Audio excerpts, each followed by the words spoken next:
you yesterday. I was listening to some Chopin last night. I was like, oh, I bet they'll play the hell out of this. Ring the bell. Chopin's great. If you're a pianist, you've got to love Chopin. Yeah, well, It's just incredible. I just needed some calming music, and Chopin came up, and it definitely changed my mood. It can do that.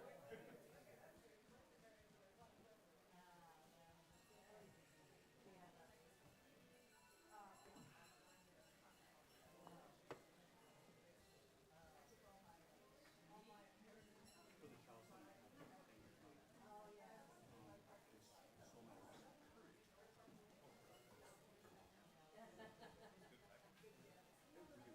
The one that got me this year was Vulnerability.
Well, good morning. My name is Jason Slaughter. I am on the Board of Trustees as the treasurer, and I'll be doing the announcements this morning. So, welcome to the Unitarian Church of Lincoln. As a member of the Board of Trustees, I want to give you these announcements today. I want to offer a special welcome to those of you who are visiting for the first time, and hope that you will join us for conversation in the gallery following the service. We are in need of volunteers on Sunday mornings. Please consider sharing your time and talent to run audiovisual, make coffee, greet visitors as an usher, and checking in with the office if you have any questions about training or how to sign up. So we are partnering with the Malone Center again this year to collect school supplies. You may also donate money and let someone else do the shopping. Bring your donations to this next Sunday or during the week and drop them off in the office.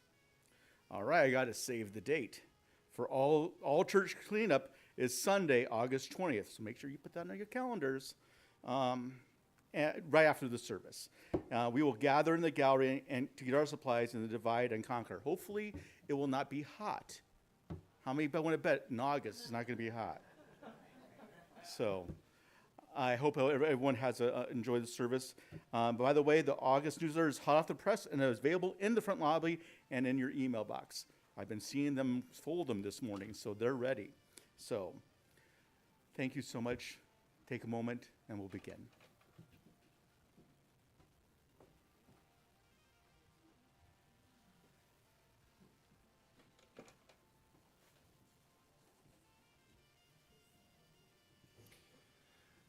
So let me just add my welcome to Jason's. My name is the Reverend Dr. Oscar Sinclair. I serve this congregation as your minister.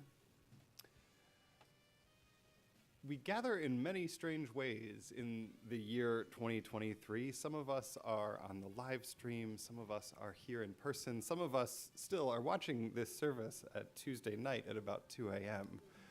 We can tell that you watch it, we can't tell who you are. But however you join us, however you come into this room, whatever you're carrying, this is both a place to put that down and to live fully into who you are. To be human together is at the heart of religious experience. And we say here that we aspire to be a loving community uniting reason with experience to transform ourselves and the world. That's what we're doing. That's our mission. That's our vision for now. And it's what we do every time we gather. So welcome to this loving community. May we in our gathering here be about the work of transforming ourselves and the world. And as we are about that work, I will add 2 brief announcements. First of all, 2.5 brief announcements. First of all, the sermon this morning is on graveyards. It talks a lot about mortality. If that is a thing that is feeling tender to you these days, know about it ahead of time. If you need to step outside, if you need to have a cup of coffee, or if you need to come back another week, please first be comfortable, and second, be present for what I say. The other 2 announcements is that we are not going to talk about graveyards for very long, because next Sunday, Steve Anderson is doing the sermon. The sermon after that is back to me, and it will be a question box sermon. So if you have any questions about what I'm thinking about these days, about how sabbatical was, get those prepped, because the sermon on the second Sunday in August will be improvisational based on those questions that you ask in the midst of the service. The last announcement is not from me. It is from our music director, Bob, who has some stuff to say about another service we have coming up in August. So I'll turn it over to him.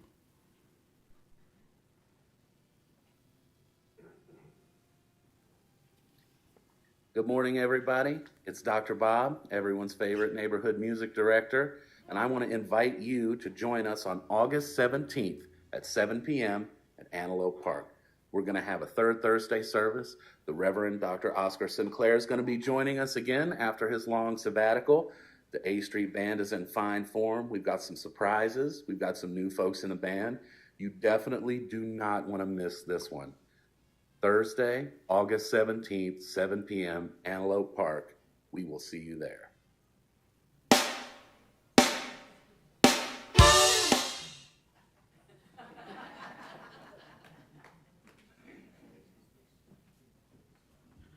Well, I don't know about you, but I'm already excited.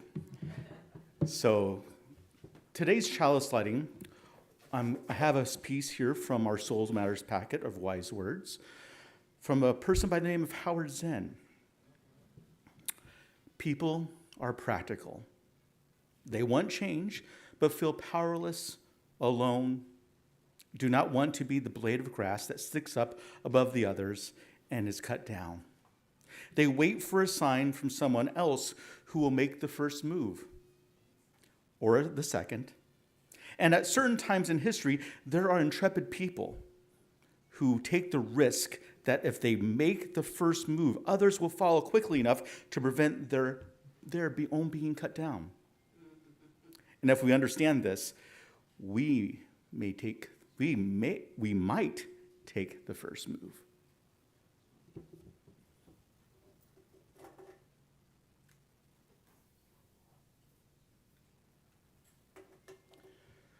So, we have a hymn in our hymnals of 187. It sounds all along the ages.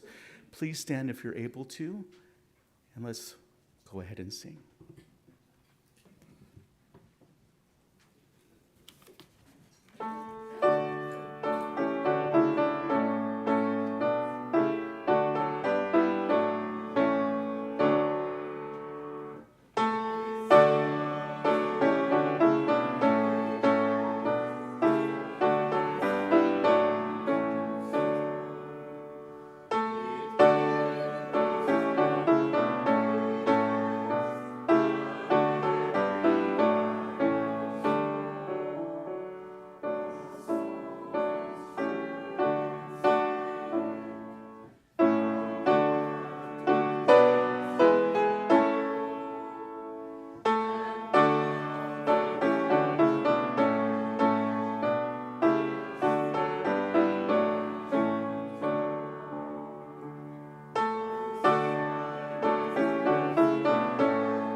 It's working. Yeah.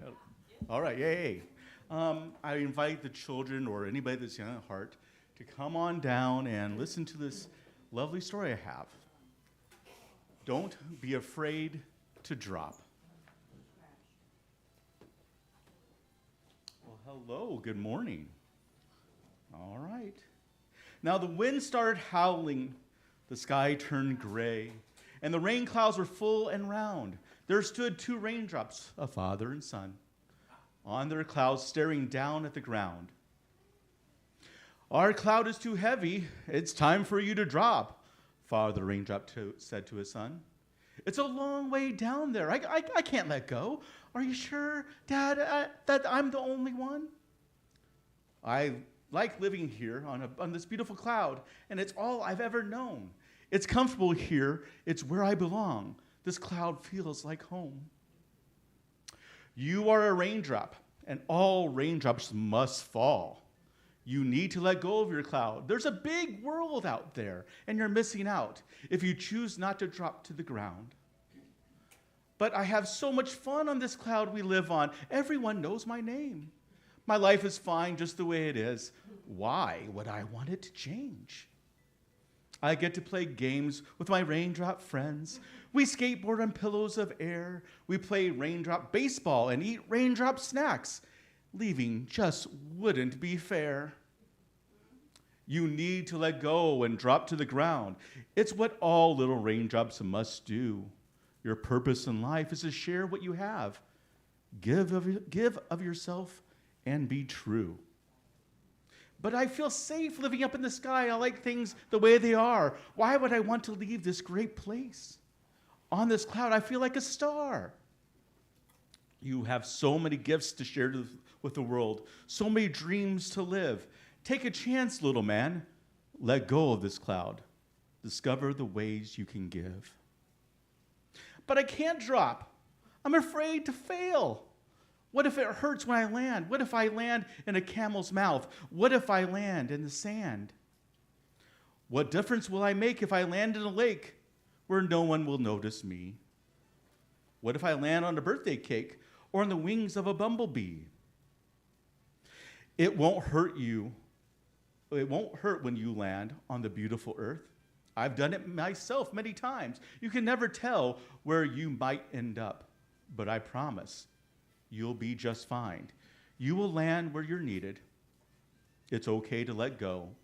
Soon you will understand our earth needs your help to make everything grow, regardless of where you land. Will you come with me?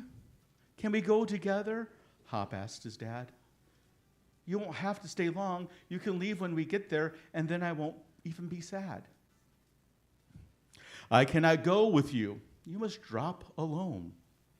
But I'll watch you all the way. I can't wait to see how you share your gifts on this very important day.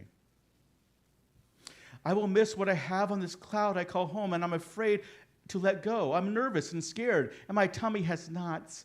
There's so much out there I don't know. Don't be afraid to drop to the ground. Be brave and trust what I say. If you don't take a risk, you'll never find out what great things might happen today. I closed my eyes. I took a deep breath and let go of my beautiful cloud. It felt kind of weird to fall through the air, but on the inside, I felt proud. I'd taken a chance.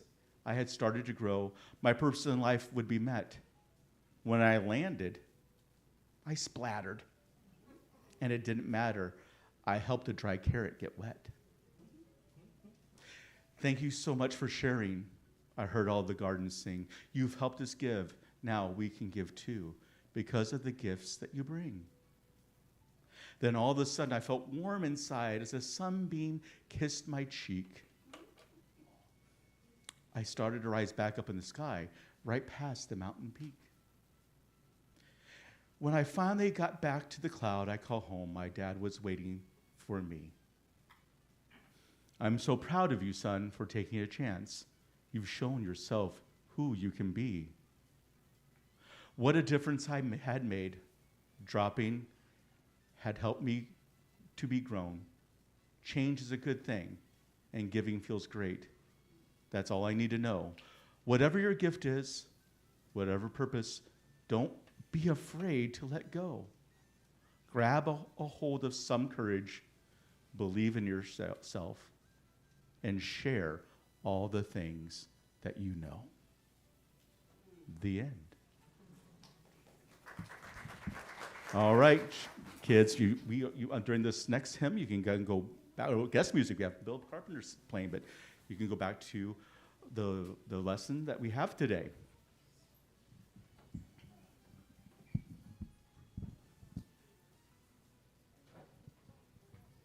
Our first music slot is Love Takes You In by Stephen Curtis Chapman.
didn't mean to do that, but hello. A central part of our service is the time we join together as a community to mark the moments of our lives. We share with one another our joys, our sorrows, the events that mark our steps to our journey. The thread of sorrows and those of joy are intertwined in the fabric of our lives. Present for all, remembered by all. We are those threads, and then they are woven together with those of the others in our community. Our joys are shared and magnified. We are comforted in our sorrows. I invite you to type in the chat or speak in this shared space your name or the name of another you wish to be remembered in sorrow. Laura Weymouth on the first year anniversary of her death. For Laura Weymouth on the first anniversary of her death. Teresa. Daughter Rose next door, where 3 have COVID. Or daughter Rose, who lives next door. All 3 of them have COVID.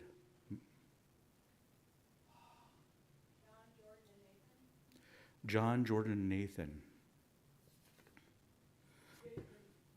I'm sorry? David, thank you. I did get a sorrow from the office today. Strength and love to Judy and Ron. Vera. I had a car crash yesterday. Oh, you had a car accident, yes. Mike did.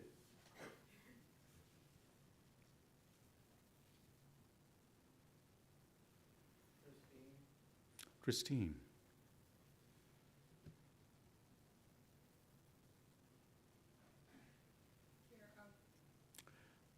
Kara, thank you.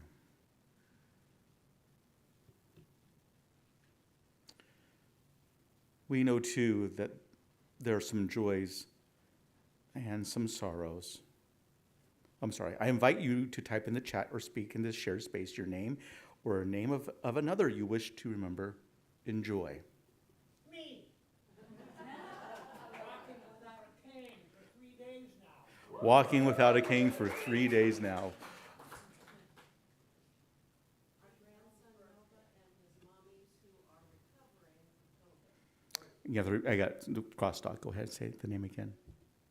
Nova and his mommies. Nova and his mommies recovering from COVID. Jean Helm's birthday yesterday, and she took the day off to avoid us singing. Bill's birthday tomorrow. Bill's birthday tomorrow. The gift of cataract surgery. The rain. My granddaughter's Kate's 50th anniversary of Revolution Around the Sun. Your granddaughter's Kate Survived her 50th revolution. survived her 15th revolution around the sun. There was another one over here. Quentin. Pam, my trip to Indiana. Pam, your trip to Indiana.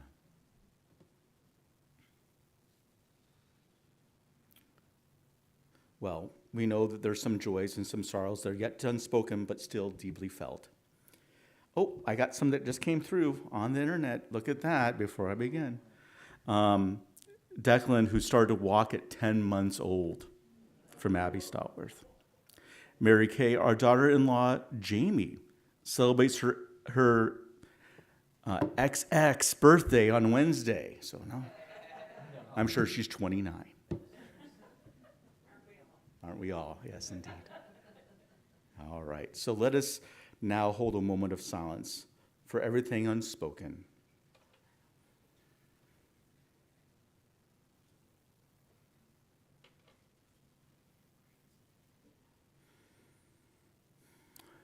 Thank you for your presence. Please remain seated.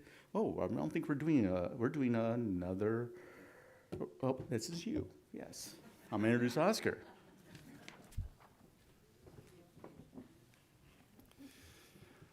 So rather than a hymn in this space, this morning we have a responsive reading.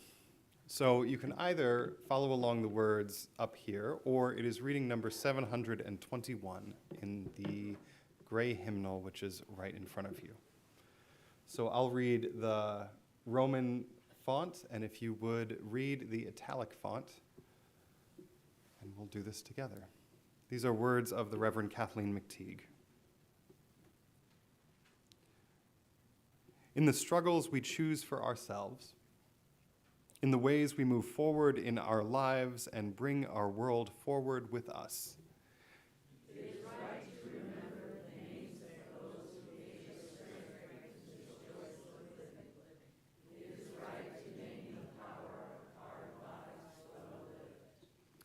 We share a history with those lives. We belong to the same motion.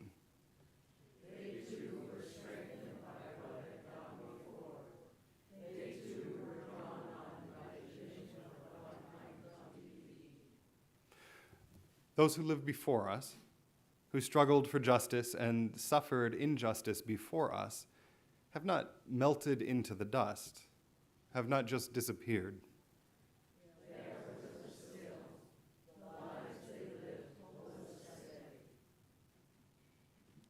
Their words remind us and call us back to ourselves. Their courage and love evoke our own.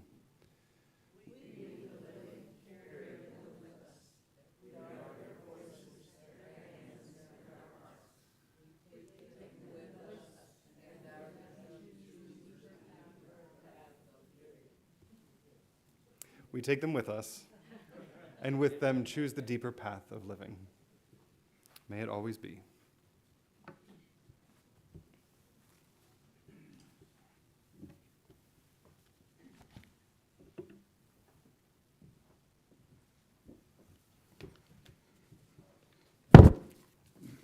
I'm hitting everything today. See, look at that. Each week, we take up a collection to support the work of this church and our partners in the community. We do this because just as we all grow from our participation in this community, we all give back through our time, our talent, and our treasure. So during our special music, the ushers will pass your offering plates. You can also give by texting UCL Lincoln and the amount to 73256. That's UCL Lincoln and the amount of 73256. The ushers will come forward, and the offering will now be gratefully received.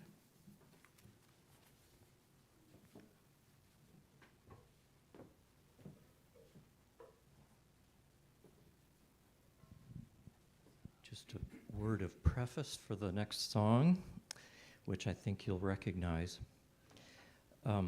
Growing up, I had the good fortune to study with a marvelous woman who had been to France in the post-war years to study and was a student of Nadia Boulanger, a famous teacher of composers, many of whom you would recognize. She was heard to say that her most talented student was Michel Legrand. So this next song is apropos the summer. The summer knows.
Thank you, Bill. Today's reading is looks like a story called Kisa Gotami and the Mustard Seed. Once upon a time, there was a young woman called Kisa Gotami. She married and had a son, a lovely little boy. Though disease struck the village, and the young child got sick and died. Kisa Gotami was distraught and could not accept what had happened. She carried her child from house to house to house, asking for medicine to cure her little boy. Time after time, the people tried to tell her the child was dead, but she could not believe him. Eventually, a kindly visitor told her, "I can't give you medicine, but I know a man who can. Go and visit the Buddha in his monastery." Kisa Gotami followed his directions and approached the Buddha. "Please give my medicine to cure my son," she entreated the Buddha. The Buddha replied, "I can cure your son if you can fetch me a mustard seed." "Of course," responded Kisa Gotami, delighted by how simple this requirement was. "One thing, though," added the Buddha, "the mustard seed must come from a house in which nobody has ever died." So off Kisa Gotami went again, knocking on the doors of the village, asking for a mustard seed. Everyone could spare her a seed, but when she asked if anyone had died in the household, the reply every time was, "Yes, of course." After a while, the truth began to dawn on Kisa Gotami. Death was everywhere. Everyone had lost somebody they loved. She was selfish to think she was special or that her child could be spared. At last, Kisa Gotami was able to accept that her child had died. She had a funeral performed, then returned to the monastery, where she thanked the Buddha for his teaching and asked to become a nun. She was ordained and became one of the most high-achieving nuns in the Buddhist community. After diligent practice, Kisa Gotami achieved nirvana and was thereby freed from the cycle of death and rebirth. Now, we have a hymn. If we can all take a moment to stand and rise if you're able to, we're going to be singing "I Sought the Wood in Summer," hymn 328.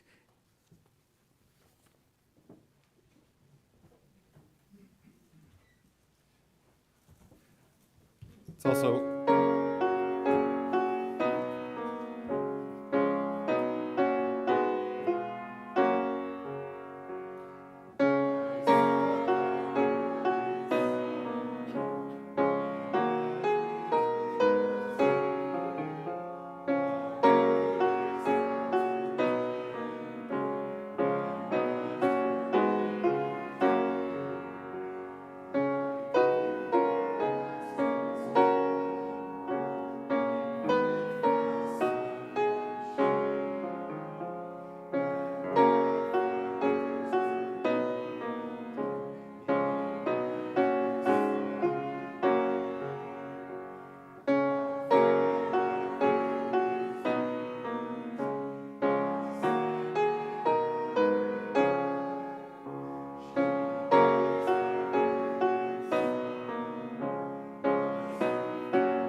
is the required Nebraska note every time we sing that hymn that was written by Willa Cather.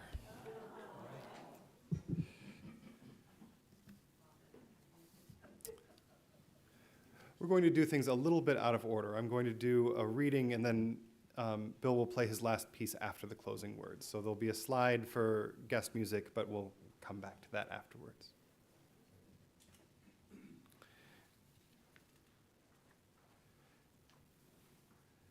Do not go gentle into that dark night, the poet writes. Old age should burn and rave at close of day. Rage, rage against the dying of the light. The wise men at their end know dark is right. Because their words had forked no lightning, they do not go gentle into that good night. Good men, the last wave by, crying how bright their frail deeds might have danced in a green bay, rage, rage against the dying of the light. Wild men who caught and sang the sun in flight, and learn too late they grieved it on their way. Do not go gentle into that good night.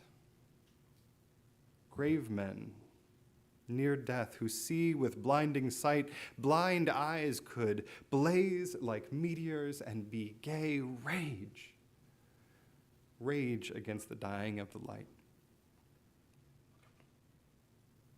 And you, my Father, there on that sad height, curse, bless me now with your fierce tears, I pray, do not go gentle into that good night. Rage, rage against the dying of the light. Words of the poet Dylan Thomas.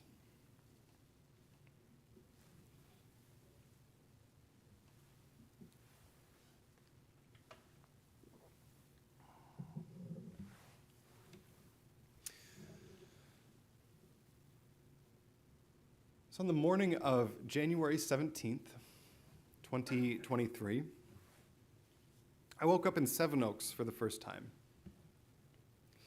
And we had flown over from Nebraska the day before, and the time difference between the US and England had made me wake up before dawn in search of coffee. And maybe the eggs and bacon that our hosts had told us they stocked the kitchen with. They had actually somehow found an American-style drip coffee maker, and we're very excited to share this. I didn't quite have the heart to tell them that I was the only coffee drinker in the family, so this was maybe a little bit overkill. But I walked downstairs into the kitchen of the residence and took the picture that you see above me.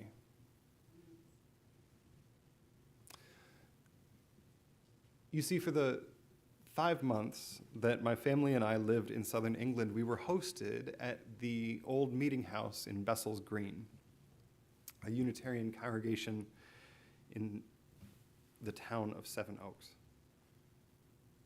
Now, the old meeting house is true to its name. It was founded in the mid-17th century as a Free Baptist church, which, in a translation from English to American English, Free Baptist Church, Universalist Church. In theology, if not in name, before becoming Unitarian in the early 20th century. So the meeting house was actually attached to the minister's residence. They are all one building. My commute was from here through a hallway here.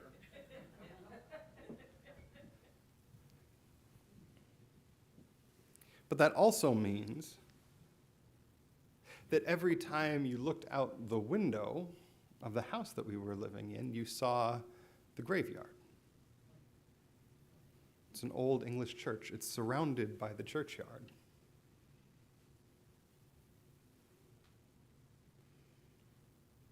So that first week, maybe even the first morning, I can't quite remember, but Stacy looked at me and said something like, you know, that graveyard, that view that you keep looking at is going to inspire a lot of sermons. In this, as in many things, my spouse was, of course, right. Because the churchyard is a rich symbol. I mean a rich symbol because its meaning is complex, personal, and for me, changed through the seasons.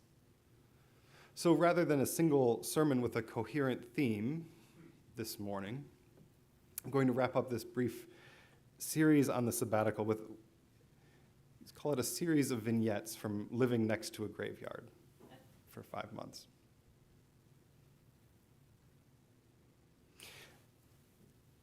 At first, the first couple months we were there, living next to the graveyard was oddly comforting. Ministers, my colleague Elia Kemmler observes, are comfortable with death. This is why people find us weird and don't really want us to come to their parties even when they invite us, she writes. I don't know, I think I'm fun at parties. But it is also true that one of my favorite things to do while I'm here at 6300 A Street is to take my lunch out to the columbarium and sit with the plaques and the memorials of those buried out there. This is the approach that Kathleen McTeague writes about in the reading that we did this morning. They are with us still. The lives they lived hold us steady. Their words remind us and call us back to ourselves. Their courage and love evoke our own. So whenever I walk out there and read Dyer, Dickinson, Gross, all of the names of people I have known and people I remember, I am comforted. So when my 5-year-old daughter asked, inevitably, if our house in England, surrounded by the graveyard, was haunted, I said, of course it is. Of course it is. Because we eventually talked about all of those graves right outside our living room were memories of love. Marks not just that someone had died, but that they loved and were loved in return. Every one of those hundreds of graves in a congregation of 15 people, was the focus of some family's love and grief. And humanist that I am, I think that matters. Walking through the graveyard in Seven Oaks or walking by the columbarium here in Lincoln, I feel the accumulated weight of those memories of that love. Even if the names are washed away by centuries of rain and frost, the love remains somehow that I can't quite put into words. So, I told Ailish at the end of our talk, this is a place where people remember those who they love and how lucky it is that we get to live here, surrounded by those memories. Haunted, if you want to use that word, by these hundreds of years of love. Lucky to live in the midst of a graveyard, but not particularly unusual. And ministers spend more time with death than most, but death is no stranger to any of us. There's a line in many of the retellings of the Kisugatami story that Jason read. As the bereaved mother visits her neighbors asking for a mustard seed from a house that has not experienced loss, she's told at one point, "Alas, the living are few, but the dead are many." The living are few, but the dead are many. And sometimes she is told, "Do not remind us of our deepest grief." But this reminder is one of the things that religion does. At its most basic, this is we gather as a community, we mark the moments of our lives. Part of being human is that we're born and we die. That is the 4-sentence summary of what we do in a church. To live in this world, the Reverend Greg Ward writes, we must accept that someday we will have to die. To love what is alive, we must accept having to lose what we've made precious through our care. The poet Albert Hufstikler writes, how can I say it? The way to get over a life is to die. For everything there is a season, a time for every matter under heaven, a time to be born and a time to die. So this question, this impossible knowledge that we are both alive and that we will die, and that this is true of everyone we love, defines what it means to be human. And even more than that, we know, this is not in Kisugatami, we know that the deeper our love for those around us, the more we open ourselves up to grief when they are gone.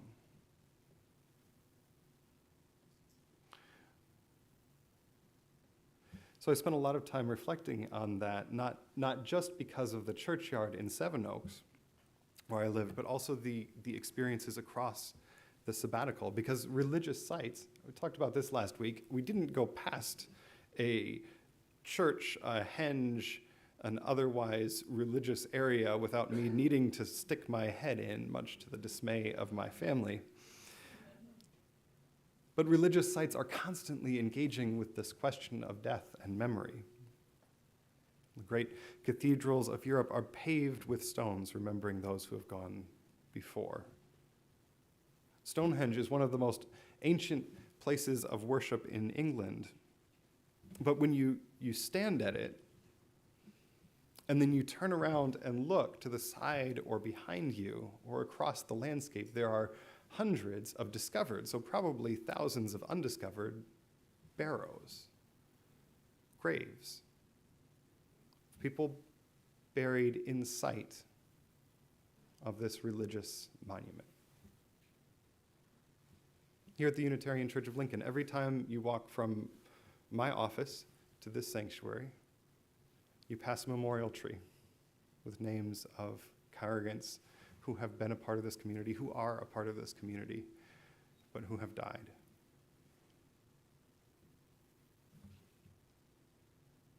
Death is a true universal experience of human life.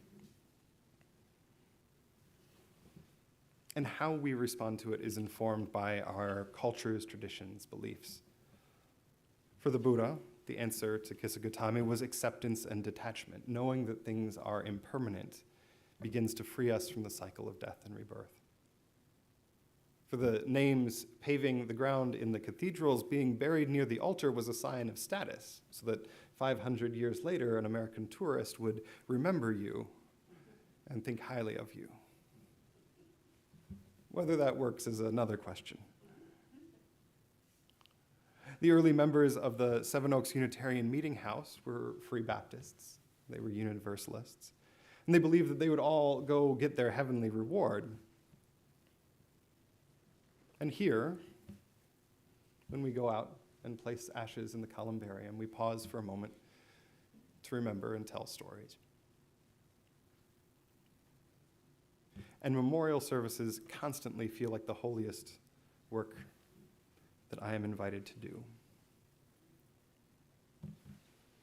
So death is universal. And the churchyard is a reminder that love lives on. So to locate these reflections a little bit in time in the vignettes of a sabbatical, as I'm thinking through this, it's about halfway through. It's March or so. But sometime around March or April, my relationship with the churchyard where I was living shifted a bit.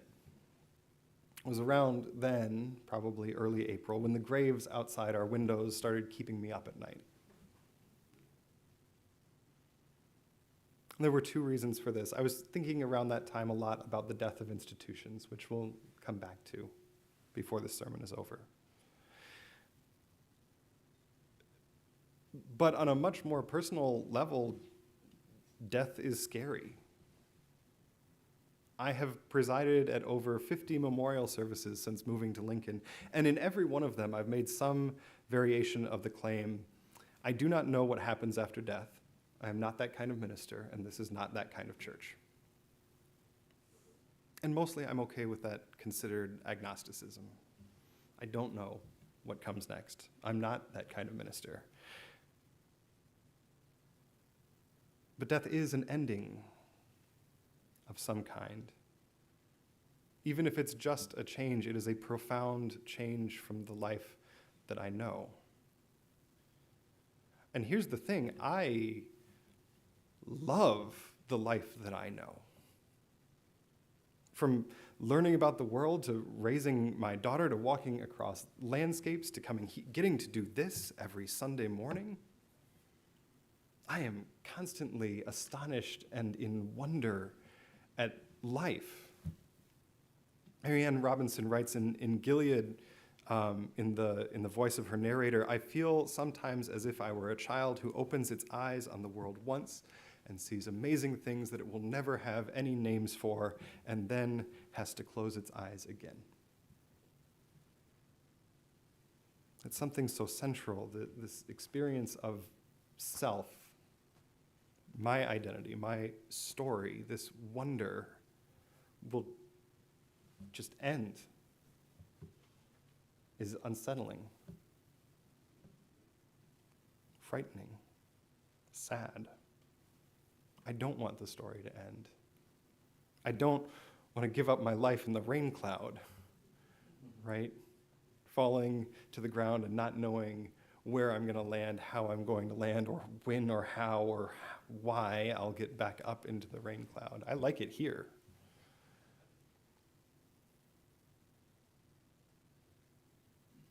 So there were several months this spring where that, call it existential disquiet, was almost constant for me. Didn't help that I was every morning waking up, wandering down to the kitchen, making coffee, and looking out at graves.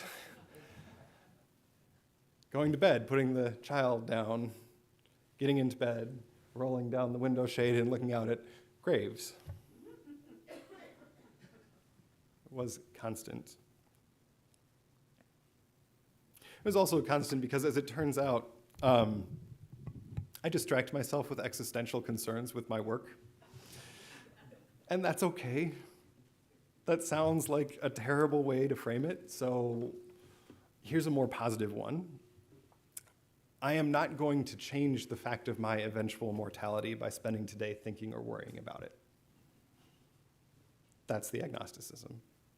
So, given that, how will we increase pretrial diversion funding in the Lancaster County budget to make sure that fewer of our neighbors get sucked into the hell on earth that is our prison system?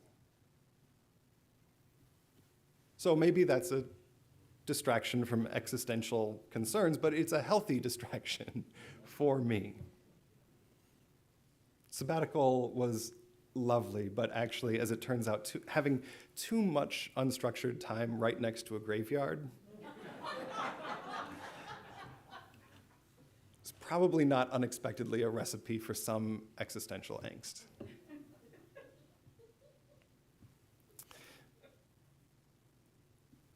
But as much as that existential disquiet was personal, it was also institutional. It was probably the important part of the sermon this morning. Because a lot of people have asked me, what are you bringing back? What are you thinking about a lot as you come back from sabbatical? This is it. Organized religion in the United Kingdom is in free fall. This is not a surprising thing. If you read the London papers or you talk to anybody involved in organized religion in that country, they'll tell you the same thing. It has been for a generation. By the standards of English Unitarianism, the Unitarian Church of Lincoln, this room right now, is a megachurch. Seven Oaks, where we were staying, was a mid-sized, financially stable, relatively active congregation with 15 people, one family under the age of 55. And that was an unusual congregation. So here's a more common story in English Unitarianism these days. The church has a building likely 18th or 19th century. Chances are it's a historic landmark of some kind. There's money in an endowment, enough to probably keep the building in decent repair, maybe hire a minister to preach once a month or so. There are 3 members left, none under the age of 80. Now, I'm not going to name any congregations here because there are dozens of meeting houses that this description fits. And in a decade, maybe 2, they will be gone. This timeline is not just in my lifetime, it's in my career. It's in my soon career.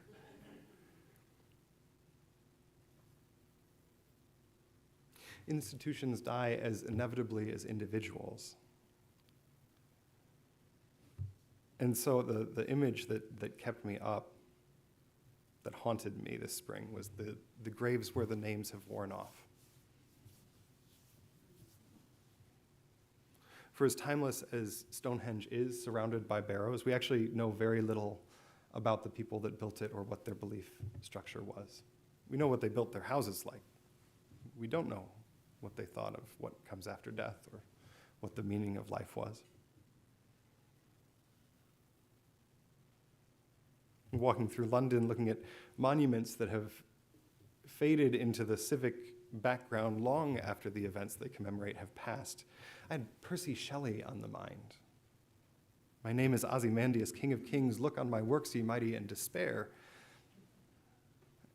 Everything ends, even monuments built for eternity. In Shelley's poem, that inscription is on the base of a statue in the middle of the desert that has fallen into disrepair because, despite Ozymandias, King of Kings, nobody remembers what the statue is. So in England in general and in Unitarianism in particular, there's a sense that organized religion is grappling with its own mortality as an institution.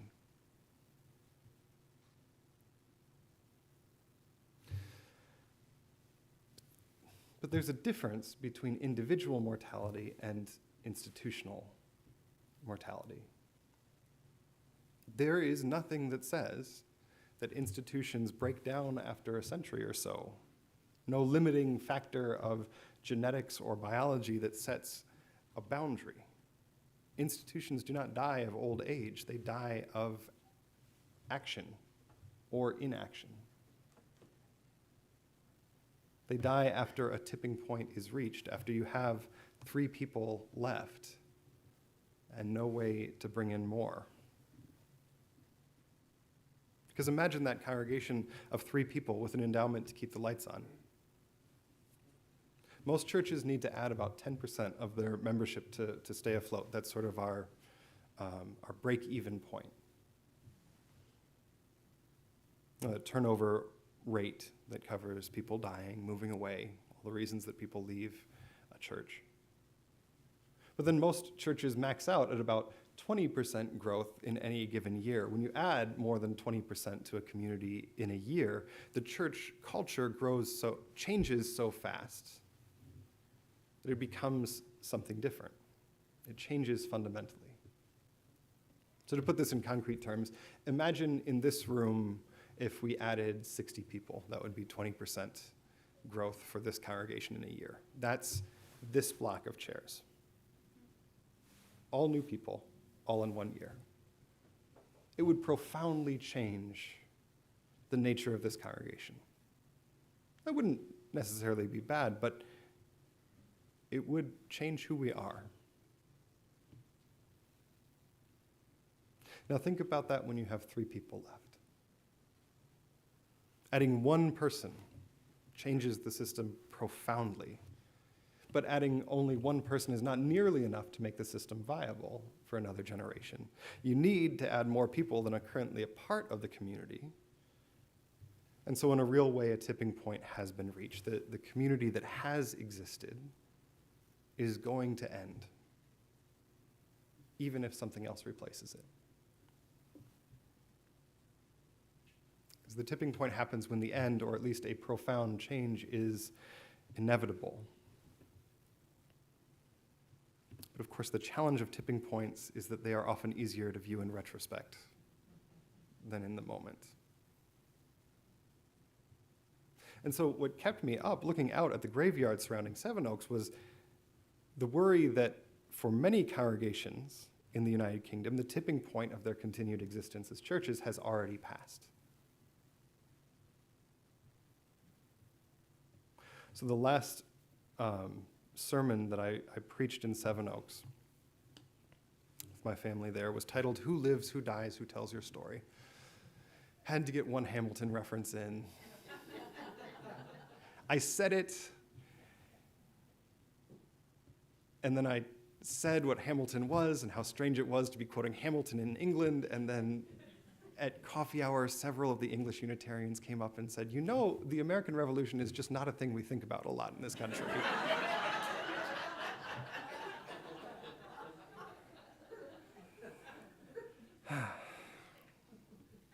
Anyway, the reading for that morning was Dylan Thomas. "And you, my Father, there on that sad height, curse, bless me now with your fierce tears. I pray, do not go gentle into that good night. Rage, rage against the dying of the light."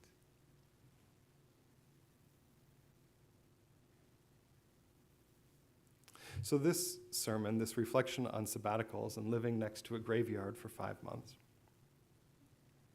indeed the sabbatical itself, this isn't going to end in a place of peace and acceptance. I'm not at peace with institutional mortality. I was not okay with that state of affairs in English Unitarianism. There's another poem by an American that maybe I should have read that week instead of Dylan Thomas, but it's been on my mind this week, which is an Edna St. Vincent Millay poem. She writes, "I am not resigned to the shutting away of loving hearts in the hard ground. So it is, and so it will be, and so it has been, time out of mind. Into the darkness they go, the wise and the lovely, crowned with lilies and laurel they go, but I am not resigned. Lovers and thinkers into the earth with you, be one with the dull, the indiscriminate dust.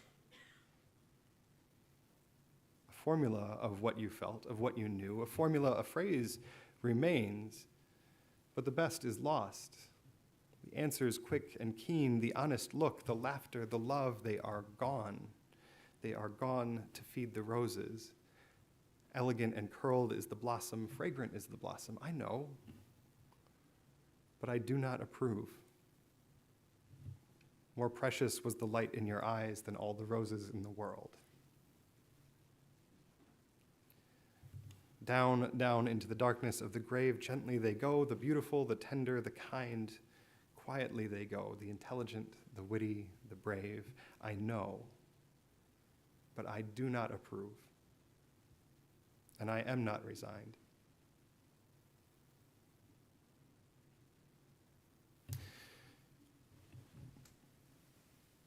And know that I'm not just talking about the United Kingdom here. I'm not just talking about English Unitarianism. Over a third of serving parish ministers in the UUA left ministry during or immediately after the pandemic. 1 in 3. There are about 500 UU congregations in the country that have professional staff. 150 of them were in search for a new minister this last spring. Not all of them found one. Our religious education attendance is significantly less than it was a generation ago. Even the Baptists are struggling. The Baptists in America are struggling. So if we're going to talk about institutional mortality, this is where I start. I start with Edna St. Vincent Millay. I know, but I do not approve. I am not resigned. because I have no interest at all in resigning myself, in us resigning ourselves to institutional decline. Because this faith is needed. Unitarianism is necessary in this moment. It is required. The Nebraska legislative session that I watched from a hemisphere over told me nothing else other than this church is required. We have to be here. It is necessary to respond in faith to a legislature redefining our state as less compassionate, more violent. Unitarian Universalism and progressive faith generally have something to say about climate change. How we might respond to this moment of uncertainty, fear, and change in the very air that we breathe by drawing together and building resilient communities, not fighting with each other over scarce resources. We know that. We've been saying it for 50 years, and now is the moment to be saying it in public, not talking about institutional decline. This is important, life-saving work.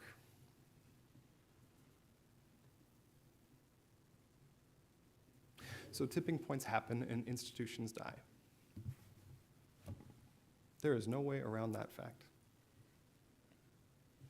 But there is nothing that says when or how that is going to happen. And if there is one thing you should know about where I am as I come back from these 5 months away, it is this: I am not content to simply watch this institution that I love decline and fade away over the next 40 years. We're not at a tipping point yet, but we are going to try new things. We're going to keep figuring out where the tipping points are and trying to get ahead of them. We're going to keep getting out in public and saying that regardless of what Senator Slama or the governor say, Nebraska is our home as well as theirs, and that it is a home for everybody. I don't care what the tourism thing says.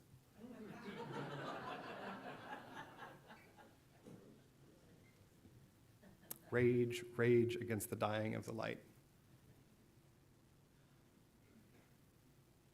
And if you have any questions about where I am personally in all of this, I had a conversation with a colleague of mine about this fact that a third of our colleagues had left ministry, including her. And it was a clarifying moment when I heard myself say, I know that more than anything else, I'm called to be a parish minister. And if that means, if this really is the last generation of Unitarian Universalism, then I know that I will be the last one out, closing down the building and shutting off the lights on the way out. I am not resigned. I am not content.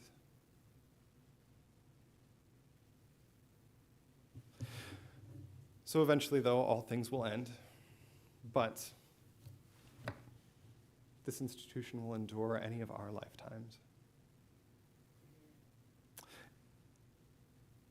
And when that end comes for us, hopefully, we'll be remembered by the legacy of love haunting the columbarium out there for whoever comes next. May it always be so, and amen. Our closing hymn is number 163 in the gray hymnal, For the Earth Forever Turning. If you would rise in body or in spirit for this one, which I hope this is the note that I want to end the sermon on, not the grim note that I just spoke. I'm making coffee. Who's with me? The Seven Oaks Unitarians are with you, Tom.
For the world we raise our voices. So it has been for generations.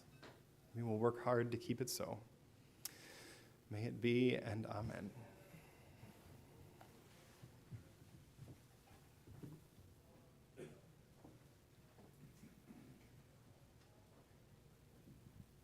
My friend, pianist and composer Paul Sheftel is a funny guy.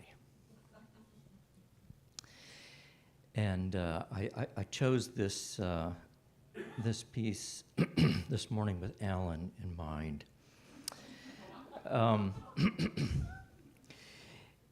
He likes puns, and he likes kind of strange juxtapositions. So one of the pieces that I've taught a lot is called Sorts. It is for the player of sorts. Another one is there's a collection called I Haven't Practiced. And so one of the titles is But My Nails Are Short. In this collection, it's for the person who's asked what they're going to play. And so one of the other pieces is called Not the Tuba Dum Dum. This one is called Up a Storm.